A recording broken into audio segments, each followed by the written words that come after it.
ये राहुल गांधी किया क्या?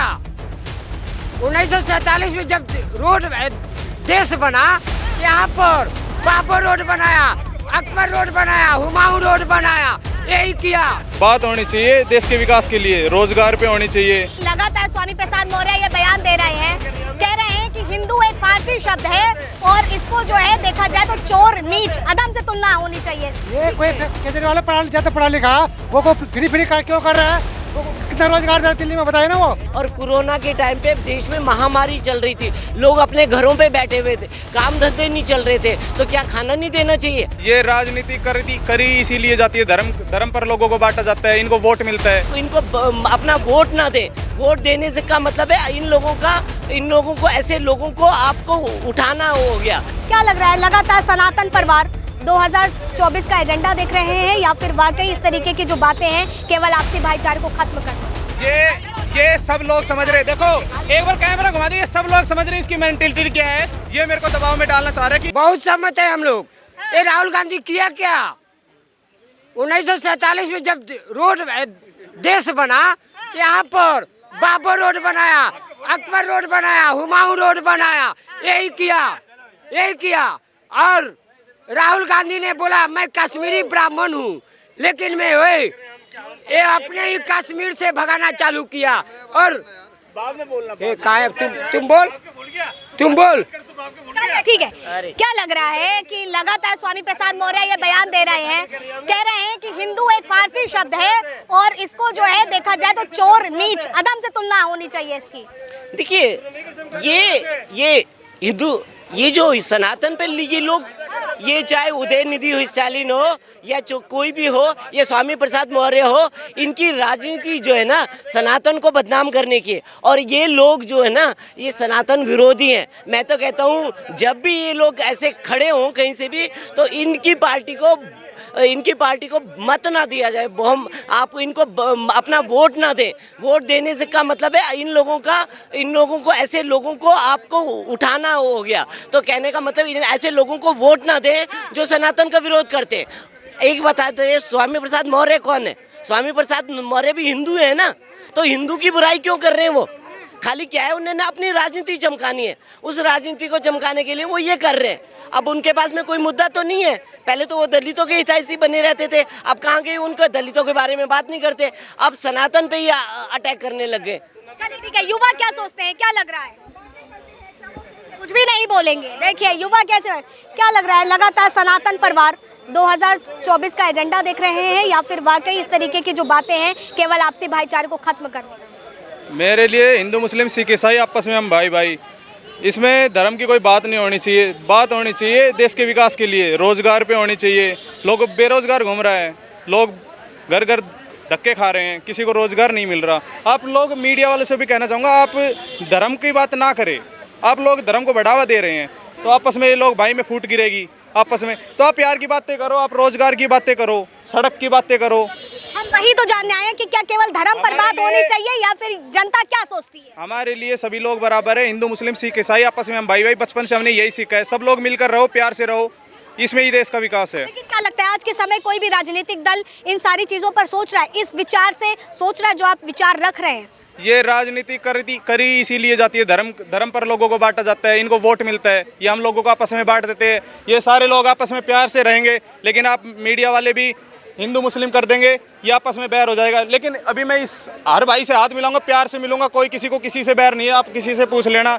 लेकिन ये मीडिया के थ्रू भी कुछ हो गया है ऐसा कि हम मुद्दों की बात नहीं करते हैं। हिंदू मुसलमान की बात करो ही मत, आप बात करो मुद्दों की, रोजगार की। क्या लगता है कि रोजगार इस सरकार की तरफ से आपको मिल रहा है? मैं हरियाणा से हूँ, हरियाणा बेरोजगारी में नंबर 1 है। मतलब हरियाणा पे आप हैं और वहाँ पर बेरोजगारी में नंबर 1 है, आप गूगल से कर लो चेक। क्या लगता है कि परिवर्तन होना चाहिए 2024 में? परिवर्तन, जो आपको जो कैंडिडेट अच्छा लगे, खाली ये नहीं है मोदी की शक्ल देख के वोट दे दो। आप कैंडिडेट अच्छा हो उसको वोट दो, चाहे वो किसी सी पार्टी से हो। आपको लगता है ये बंदा अच्छा है, पढ़ा लिखा है, नॉलेज है, उसको वोट दो। मेरा कहने का मतलब कितना सहमत है इनकी बात? ये कोई केजरीवाल पढ़ा लिखा वो को फ्री क्यों कर रहा है? वो कितना रोजगार दे दिल्ली में बताए ना वो। ये कहते हैं स्कूल पर क्या क्या केजरीवाल है, पढ़े लिखे मोदी जी जितना काम कर रहे हैं पूरी दुनिया में उतना काम है कभी सोच नहीं सकते। इनको चिड़ी से बात की है मोदी से, मोदी जी पूरी दुनिया।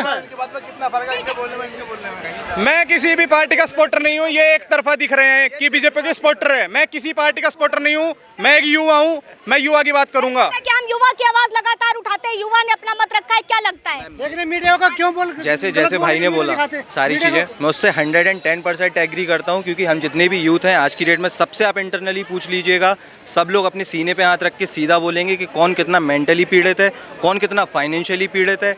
लोग बाग छोटे छोटे शहरों के अपने माँ बाप छोड़ के यहाँ क्यों हैं? सिर्फ बेरोजगारी की वजह से। उनको वहाँ पे रोजगार नहीं मिल रहा।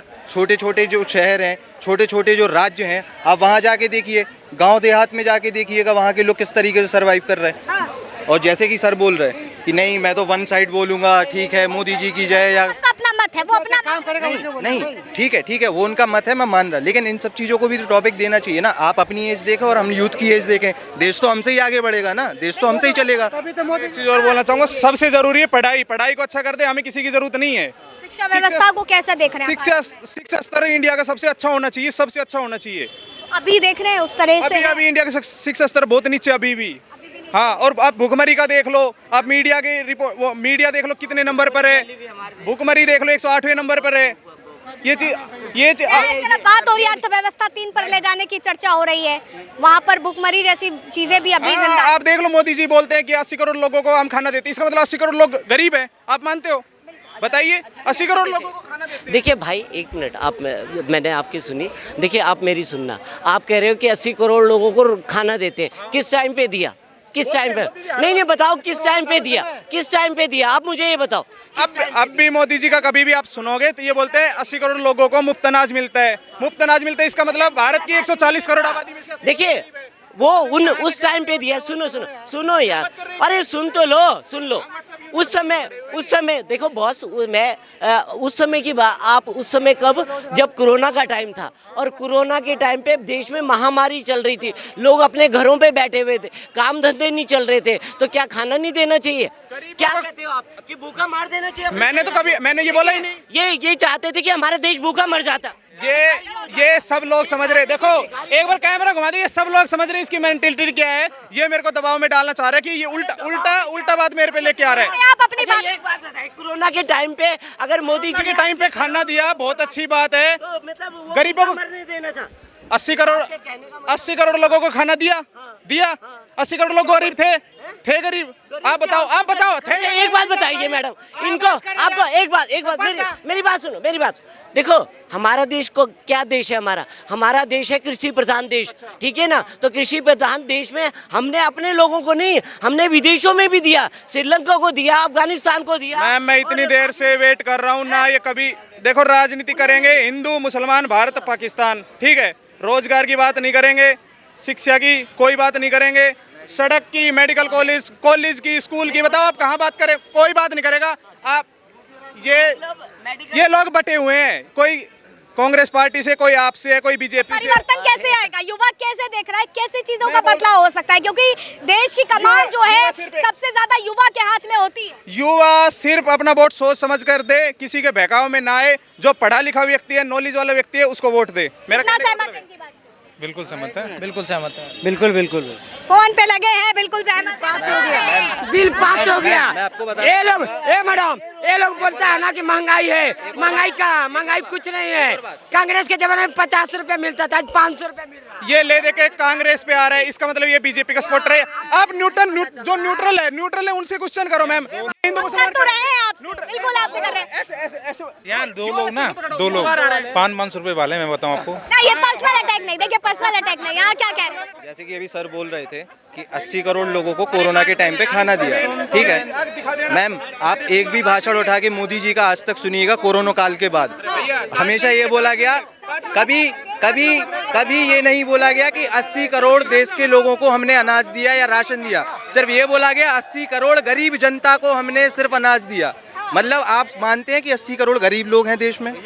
आपकी सरकार मानेगी? आप बोलिए इस पॉइंट को, आप भी बता दीजिए। आप मानते हैं? पूछिए इनसे कि 80 करोड़ गरीब जनता है देश में, या 80 करोड़ फ्री सेवा की है, तो चाहे वो केंद्र सरकार हो चाहे कोई भी सरकार हो, कर्नाटक में भी चुनाव हुए, उधर से भी फ्री का चीजें चली गई, तो युवा इस फ्री स्कीम को कैसे देख रहा है, युवाओं के मन में क्या है, मैं ये समझना चाह रही हूँ। मैम मैं आपको बताऊंगा, ये आपका कर्तव्य है। आप अगर देश चला रहे हैं, आप देश के मुखिया हैं, आप किसी राज्य के मुखिया हैं, तो आपका कर्तव्य है कि आप सबकी सहायता करें। उसी का आपको वोट मिला, ठीक है, उसी बेसिस पे आपको वोट मिल गया। अब आप क्या कह रहे हो उस चीज को कि हमने कोरोना के काल में 80 करोड़ लोगों को राशन बांटा, अनाज दिया, मुफ्त दिया, ठीक है, दिया, मैं तो मान रहा आपने दिया, मैं तो मान रहा आपकी बात दिया, ठीक है, लेकिन कोरोना के बाद, कोरोना काल के बाद जाते जाते आप एक चीज सीख सकते हो, युवा सिर्फ बात कर रहे हैं रोजगार की कर रहे हैं। आप देख लो, ना हिंदू मुसलमान कर रहे हैं, ना कहीं की बीजेपी पार्टी की कर रहे हैं, ना कांग्रेस की, ना आपकी, किसी की बात नहीं कर रहा। युवा से बात करो, ये सिर्फ बात कर रहे हैं रोजगार की, अच्छी स्वास्थ्य, अच्छी शिक्षा, और हमारे लिए हिंदू मुस्लिम सिख ईसाई आपस में हम भाई भाई। हाँ, क्या कह रहे थे? मैम मैं ये कहना चाह रहा हूँ, हमारे देश के नेता कोई भी, अगर हम कांस्टेबल का भी एग्जाम देते हैं, वो बंदा ग्रेजुएट होना चाहिए, पर नेता कोई भी इलेक्शन लड़ सकता है 4 मर्डर करने के बाद या कोई भी अपराध करने के बाद, कुछ भी करके। तो इसमें परिवर्तन चाहते हैं? बिल्कुल, एजुकेटेड को लिमिट होनी चाहिए, वही बंदा इलेक्शन लड़ सकता है अगर वो एजुकेटेड है। अभी हाल ही में डीआरडी की रिपोर्ट आई है। मैं उसी के ऊपर बोल रहा हूँ। जी बिल्कुल। आप जर्नलिस्ट हैं, आपका एक क्राइटेरिया होता होगा कि आप जर्नलिज्म क्यों कर सकते, कैसे करेंगे, तो एक नेता का भी एक क्राइटेरिया होना चाहिए कि उसको किस बेसिस पे चुना जाए, ठीक है। अब रेपिस्ट आएंगे, ढोंगी आएंगे, बाबा आएंगे, सब आएंगे, वो राजनीति करेंगे। सहमत है इनकी बात से? रुकिए, एक बाबा को, एक पुजारी को, जो आप मंदिर में बैठा है या कहीं रोड पे बैठा है, भगवान की आस्था कर रहा, पूजा कर रहा, वो अच्छा कार्य कर रहा, वहीं वो अपने नशे में है, चिलम खींच रहा है। कितना सहमत है? इन्होंने अपनी बात रखी है कि अपराधियों को जो है नेता ना बनाया जाए। ये तो पार्लियामेंट जाओ ना, वहाँ सुप्रीम कोर्ट जाओ, सुप्रीम कोर्ट जाओ ना, फिर उसमें पार्लियामेंट में क्या करेंगे? ये सबसे बड़ा कर्तव्य तो सरकार का होना चाहिए। इसमें भी एक कानून आना चाहिए। चुन के यही भेजते हैं ना, जनता चुन के भेजती है। नहीं, किसने कहा? सर सीटें कौन देता, चुनते तो हमें, सीट तो आप देंगे, कैंडिडेट आप नॉमिनेट करेंगे, कैंडिडेट तो आप। अब देखिए, कैंडिडेट किसकी है, पार्टियों से होता है, पार्टियों का होता है। अपना पार्टी जो है हर अपने कैंडिडेट को चुनती है, उसका स्वतंत्र अधिकार है, ठीक है। अभी मैं बोल रहा था, ये फिर पार्टी पे आ गए, कांग्रेस बीजेपी। वो अपनी बात रख रहे हैं। चलिए देखिए, चर्चा जो है वो चलती रहेगी। युवा अपना मुद्दा रख रहा है, राजनेता जो है धर्म की राजनीति कर रहे हैं, पार्टी सपोर्टर अपनी बात रख रहे हैं, ये चर्चा चलती रहेगी लगातार। तब तक के लिए बने रहे न्यूज़ 1 इंडिया पर। कैमरा पर्सन अतुल के साथ साथी भाई।